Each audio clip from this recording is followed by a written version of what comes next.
Big boss Telugu season 7 షోలో పాల్గొని sensation create చేసిన అచ్చమైన తెలుగు అమ్మాయి రతికా రోజ్ గురించి తెలుగు సినీ ప్రేక్షకులకు ప్రత్యేకంగా చెప్పాల్సిన అవసరం లేదు. అద్భుతమైన అందం కలిగిన ఈమె తాను చేసే పనులతో విపరీతమైన నెగటివిటీని సొంతం చేసుకుంది. ముఖ్యంగా పల్లవి ప్రశాంత్ పై ఆమె వ్యవహరించిన తీరుతో ఫుల్ నెగటివిటీ రాగా హౌస్లోకి రీఎంట్రీ ఇచ్చి మరీ దాన్ని పోగొట్టుకునే ప్రయత్నం చేసింది. గతంలో చాలా తెలుగు సినిమాల్లో క్యారెక్టర్ ఆర్టిస్ట్గా కనిపించిన ఈ క్యూట్ బ్యూటీ ఇప్పుడు మెయిన్ లీడ్లో కనిపించేందుకు సిద్ధమవుతోంది. ముఖ్యంగా 2 సినిమాల్లో హీరోయిన్గా కనిపించబోతున్నట్లు తాజాగా ఈమె ఓ ఇంటర్వ్యూలో చెప్పింది. ఈమె అందం అభినయానికి ఫిదా అయిన కొందరు తనకు సినిమాల్లో హీరోయిన్గా ఛాన్స్ ఇచ్చారట.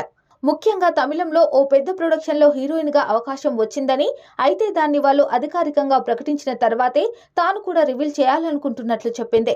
కేవలం తమిళంలో మాత్రమే కాకుండా తెలుగులో కూడా ఓ మంచి సినిమాలో హీరోయిన్గా అవకాశం వచ్చిందని, దానికి తాను సైన్ కూడా చేసినట్లు వివరించింది.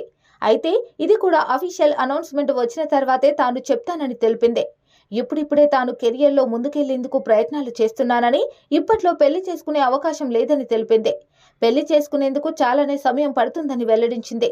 కేవలం పల్లవి ప్రశాంత్తో గొడవలు మాత్రమే కాకుండా సింగర్ రాహుల్ సిప్లిగంజ్తో బ్రేకప్ అయినట్లు కూడా ఈమె చెప్పడంతో పెద్ద ఎత్తున వార్తలు వచ్చాయి.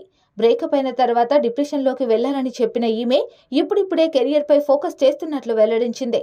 చూడాలి మరి ఏ సినిమాలో ఈమె కనిపించనుంది, మంచి సినిమాలు చేస్తూ లైఫ్లో స్టార్ హీరోయిన్గా ఎదుగుతుందా లేదా అనేది.